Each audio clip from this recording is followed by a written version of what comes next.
Welcome to our channel. So today आज का हमारा टॉपिक है control flow statements in Java programming language. What is the control flow statement? The Java compiler execute the code from top to bottom. The Java provides statements can be used to control the flow of the Java code. Such as the statements are called the control flow statements. It is one of the fundamental feature of the Java programming, which can provide the smooth flow of the program. That's why user can easily provides the condition to apply our program and it will be the execute. So therefore, there are three types of control flow statements. First is decision making statement, second is looping statement, and third one is the jump statement. तो पहले हम देखते हैं decision making statement. Decision making statement, there are two types. First is if statements and another is the switch statement. तो हम पहले देखते हैं if statement. Statement is used to test the condition. It checks the boolean condition only. What is the boolean condition? Boolean condition is only true or false statement. There are various types of if statement in the Java program. First is simple if statement, else if statement, if else ladder if statement, and nested if statement. तो पहला हमारा type है simple if statement. What is the simple if statement? In the simple if statement, we can check the condition. We can provide only one condition and then will be the statement print कर सकते हैं. उसका syntax है if condition curly bracket start. हम curly bracket के अंदर हमारा जो प्रिंट स्टेटमेंट है वो हम प्रिंट कर सकते हैं. अगर हमारी कंडीशन ट्रू हो गई तो हमारा प्रिंट स्टेटमेंट प्रिंट हो जाएगा. Otherwise if block will be the execute. इसका फ्लो चार्ट देखते हैं. यही हमारा सिंपल इफ का फ्लो चार्ट. पहले हम यहाँ पे कंडीशन देंगे इफ स्टेटमेंट. अगर हमारी कंडीशन ट्रू हो जाती है तो हमारा इफ ब्लॉक का जो कोड है वो एग्जीक्यूट होगा. अगर हमारी इफ कंडीशन अगर फॉल्स हो जाती है तो हमारा कंपाइलर डायरेक्टली इफ ब्लॉक के बाहर एंटर करेगा और जो हमने इफ ब्लॉक के बाहर हमने जो कुछ भी कोड प्रिंट करने के लिए दिया है वो प्रिंट हो जाएगा. अदरवाइज हमारा प्रोग्राम ब्रेक हो जाएगा. तो हम इसका कोड देखते हैं.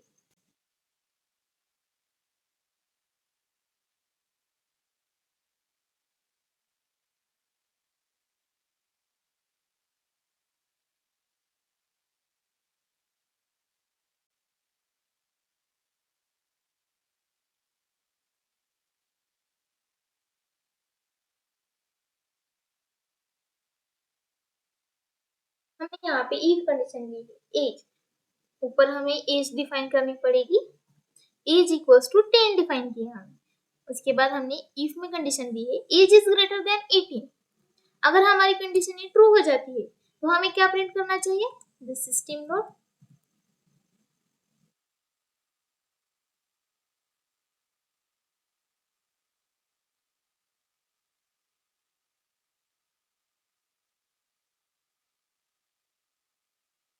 तो हम यहाँ पे प्रिंट करेंगे the age is greater than 18.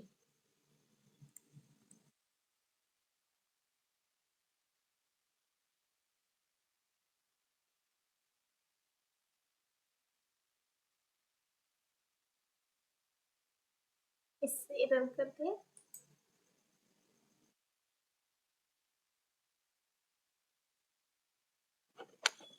ये देखिए हमारा आउटपुट कुछ नहीं आया. व्हाई? हमारी condition is not satisfied because age हमने क्या दी है 10. 10 is greater than 18? No, it's false condition. That's why the if block is not executed. हम यहाँ पे age change करते हैं. Age is 20. अब देखते हैं हमारा condition. Yes, the age is greater than 18. The condition is true. देखिए हमने यहाँ पे हमारी एज क्या है? Age is 20. Age is greater than 18. Yes, हमारी कंडीशन ट्रू हो जाती है. हमारी condition is true, then the if block will be the executed. Otherwise the if block is not executed. हमारा नेक्स्ट टाइप है if else statement. In the Java programming, if else statements also test the condition. It executes the if block if condition is true, otherwise the else block is executed. जैसे कि मैंने पहले कहा था अगर हमने if की कंडीशन दी है, इफ की कंडीशन ट्रू हो जाती है तो हमारा इफ ब्लॉक प्रिंट करेगा, मतलब if block is executed, the otherwise the else block will be the executed. ये हमने यहाँ पे सिंटैक्स में भी दिया है, इफ कंडीशन, कंडीशन करली ब्रैकेट स्टार्ट, यहाँ पे हमारा होगा प्रिंट स्टेटमेंट, उसके बाद आएगा एल्स पार्ट। अगर हमारा if block is not executed then the else block आएगा, एल्स ब्लॉक भी हम यहाँ पे एक प्रिंट करेंगे हमारा स्टेटमेंट, उसके बाद करली ब्रैकेट क्लोज। ये देखिए हमारा फ्लो चार्ट, यहाँ पे कंडीशन हमारी इफ की कंडीशन ट्रू हो जाती है तो if block will be executed, otherwise the condition is false then the else block is executed. After this execution हमारा प्रोग्राम इज टर्मिनेटेड। इसका प्रोग्राम देख लेते हैं।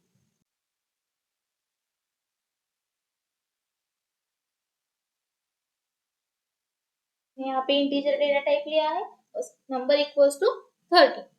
अब हम यहाँ पे चेक करेंगे our string is, our number is even or odd numbers। हम यहाँ पे if के ब्लॉक में कंडीशन देंगे number is divided by 2 equals to 0 आना चाहिए। अगर हमारी ये कंडीशन ट्रू हो जाएगी तो हमारा आउटपुट है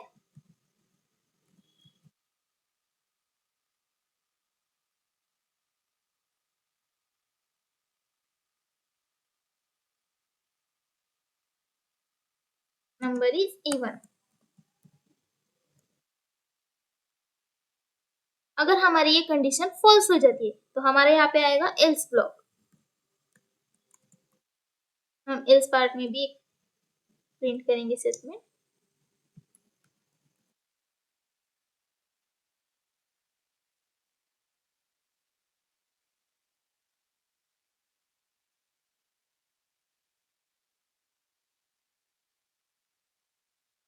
द नंबर इज ऑड। ठीक है, हमारा आउटपुट आ गया है, एल्स ब्लॉक एग्जीक्यूट हुआ है, the number is odd. The number is odd हमने कहाँ पे प्रिंट किया है, एल्स ब्लॉक में, दैट्स व्हाई। ये देखिए हमारी कंडीशन क्या है, the number is divided by 2 equals to 0 आना चाहिए। हमारा नंबर क्या है 13 को डिवाइड करने के बाद हमारा आउटपुट क्या आ जाएगा 13 डिवाइड बाय 2 इक्वल्स टू, हमारे यहाँ पे एक 1 रिमाइंडर बाकी रहेगा। इसकी वजह से अगर ये हमारी कंडीशन फॉल्स हो जाती है, क्योंकि हमें क्या चाहिए डिवाइडेड इक्वल्स टू 0 आना चाहिए, उसकी वजह से हमारी ये कंडीशन फॉल्स हो जाती है, तो फिर हमारा कर्सर यहाँ पे एंटर करेगा क्या, नहीं करेगा, हमारा डायरेक्टली जाएगा एल्स ब्लॉक पे जाएगा कंपाइलर। तो फिर हमारा एल्स ब्लॉक पे जाने के बाद हमारा ये प्रिंट स्टेटमेंट प्रिंट करेगा, इसकी वजह से हमारा आउटपुट आएगा number is the odd number. Next type है if else if ladder statement.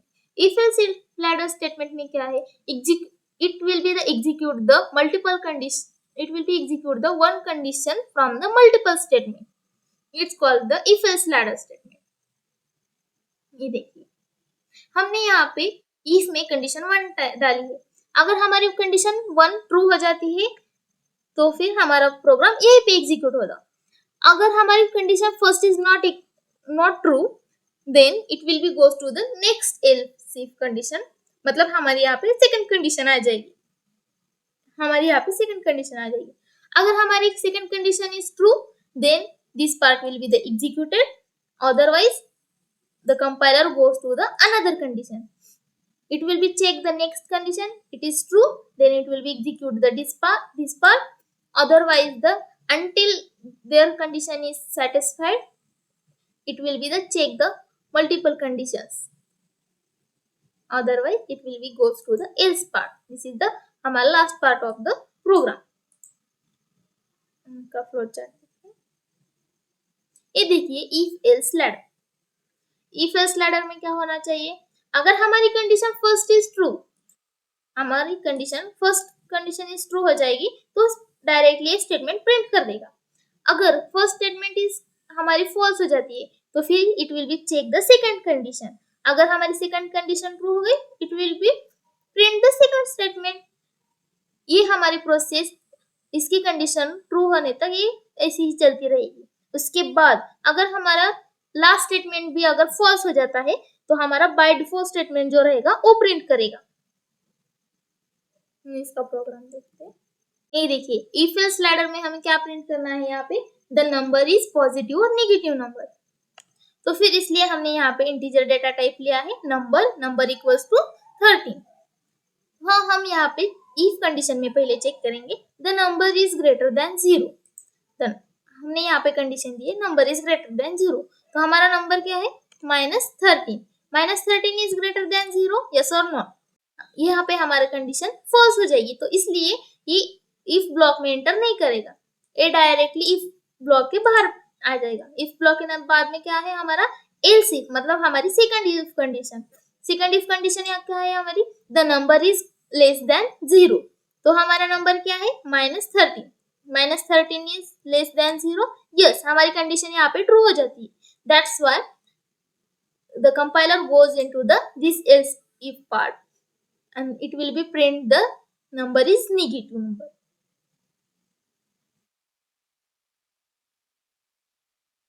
ये देखिए -13 इज नेगेटिव नंबर।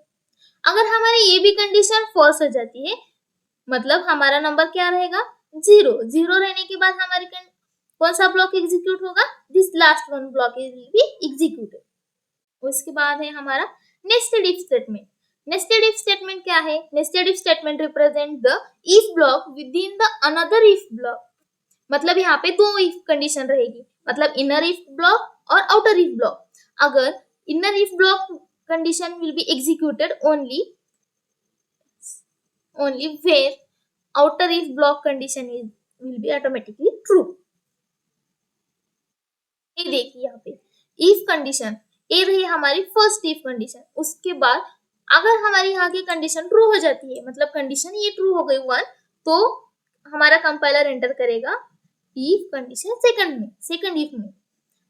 मतलब सेकंड इफ की कंडीशन अगर हमारी ट्रू हो गई तो automatically condition 1 will be the true condition. अगर हमारी condition first is true, if block will be the execute.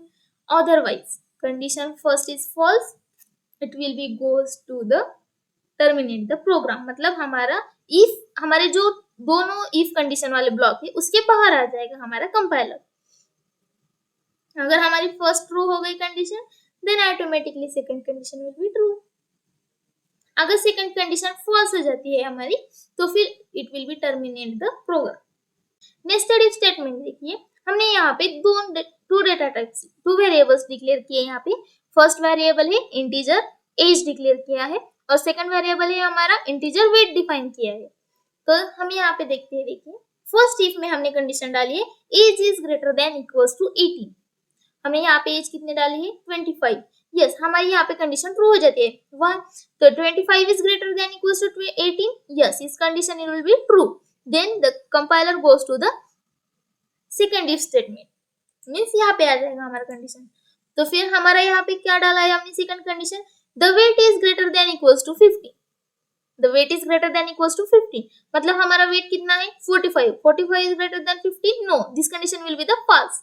That's why the compiler not execute this if part, it will be goes to the this else part. Then it will be print the you are not eligible to donate the blood. इस वजह से हमारा ये output आता है। देखिए हमारा output क्या आ जाता है, ये देखिए you are not eligible to donate the blood. अगर हमने यहाँ पे age must be greater change कर दी, मतलब हमारी एक कंडीशन ट्रू नहीं हुई, इसकी वजह से वो इसके अंदर एंटर नहीं करेगा। अगर हमारी फर्स्ट कंडीशन इज फॉल्स हो जाती, this will be automatically goes to the first if के एल्स ब्लॉक में एंटर करेगा। अगर हमारी फर्स्ट कंडीशन ट्रू हो जाती है, तब भी वो सेकंड इफ में एंटर करेगा। अंडरस्टैंड? तो हमारे नेक्स्ट है switch statement. What is the switch statement? The Java programming switch statement execute the one statement from the multiple condition. It look like a if-else ladder statement. The switch statement work with the byte, integer, byte, integer, long, enum type, string data types, and these are the wrapper type like byte, short, integer, and the long. Statements work on the multiple condition at the one time. There can be a one or n number of case value for the switch expression. हम switch expression में case value refer करते हैं, because the case value must be a unique. In case the duplicate value, it will be the not allowed in the compiler statement. अगर हमने यहाँ पे case define किए तो फर्स्ट केस की वैल्यू हमें सेकंड केस की वैल्यू से डिफरेंट रखनी पड़ेगी, क्योंकि यहाँ पे duplicate value are not allowed in the case statement. अगर हमने यहाँ पे केस 1 डिफाइन किया है तो उसके बाद हमें ब्रेक स्टेटमेंट डालना पड़ेगा, क्योंकि break statement is most used in the switch statement.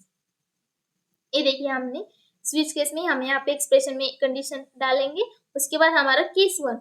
अगर हमारी केस 1 ट्रू हो जाती है, मतलब सेटिस्फाइड हो जाती है, this part will be the executed. अगर हमने यहाँ पे प्रिंट स्टेटमेंट डाला है तो प्रिंटिंग स्टेटमेंट के बाद हमें ब्रेक स्टेटमेंट डालना पड़ेगा. अगर यहाँ पे ब्रेक स्टेटमेंट हमने नहीं डाला तो हमारा प्रोग्राम जब तक इसे ब्रेक स्टेटमेंट नहीं मिलेगा तब तक ये एग्जीक्यूट करता रहेगा ऑल द कंडीशंस. और हमें लास्ट में यहाँ पे डिफॉल्ट स्टेटमेंट डालना है. अगर हमारे दिए हुए केसेस में अगर एक भी केस मैच नहीं होता यूजर के केस से, तो हमें यहाँ पे डिफॉल्ट स्टेटमेंट डालना पड़ेगा. डिफॉल्ट स्टेटमेंट से वो अगर हमारे यहाँ पे सभी की एक भी कंडीशन ट्रू नहीं हो जाती तो बाय डिफॉल्ट ये एक्सप्रेशन प्रिंट करेगा. हमारा यहाँ पे रहेगा एक्सप्रेशन, उसके बाद रहेगा case 1. Case 1 is match the print the statement. अगर हमने यहाँ पे प्रिंट स्टेटमेंट के बाद यहाँ देखिए हमें यहाँ पे ब्रेक कंडीशन डालनी है. अगर हमने ब्रेक डाला तो प्रोग्राम एंड हो जाएगा. अगर हमने ये ब्रेक स्टेटमेंट यहाँ से हटा दिया तो हमारा प्रोग्राम ऐसे ही चलता रहेगा. स्टेटमेंट 1 प्रिंट करने के बाद वो आएगा केस 2 में, case 2 statement 2 then case n, ऐसे ही चलता रहेगा जब तक इसे ब्रेक स्टेटमेंट नहीं मिलेगा. ये देखिए लास्ट में कहाँ आएगा, डिफॉल्ट भी प्रिंट हो जाएगा. डिफॉल्ट के बाद स्टेटमेंट के बाद ब्रेक, इसे यहाँ पे ब्रेक मिलेगा. तो ब्रेक मिलने के बाद वो प्रोग्राम एंड करेगा. इसकी वजह से हमें यहाँ पे ब्रेक डालना है. अगर हमारी कंडीशन फर्स्ट नहीं मैच हुई, सेकंड मैच हो गई तो सेकंड का स्टेटमेंट प्रिंट करेगा और ब्रेक करेगा प्रोग्राम. देखते हैं हम इसका प्रोग्राम. ये देखिए हमने इंटीजर नंबर ले आया, यहाँ पे फिर से पास करेंगे, मतलब हम यहाँ पे जो भी डिक्लेयर करेंगे वेरिएबल, वो वेरिएबल हमें यहाँ स्विच में पास करना है. हमने यहाँ पे स्विच में पास किया है नंबर इज 13. हमने यहाँ पे 13 नंबर पास किया. तो हमारी फर्स्ट केस है केस इक्वल्स टू 10. system.out.println 10 हमने यहाँ पे प्रिंट किया. अगर देखिए हमारा नंबर क्या है 13, केस में क्या है यहाँ पे 10. This is match, no this is no match. Then it will be goes to the next case. Next case क्या है 20. The 20 is match, no there is no match. It will be break and it will enter in the third case. The third case is 13. तो हमारी condition यहाँ पे match हो जाती है. Match होने के बाद हमारा ये प्रिंट स्टेटमेंट प्रिंट करेगा और प्रिंट करने के बाद ब्रेक हो जाएगा हमारा प्रोग्राम. देखिए ये देखिए 30 यहाँ पे आउटपुट हमारा आ गया.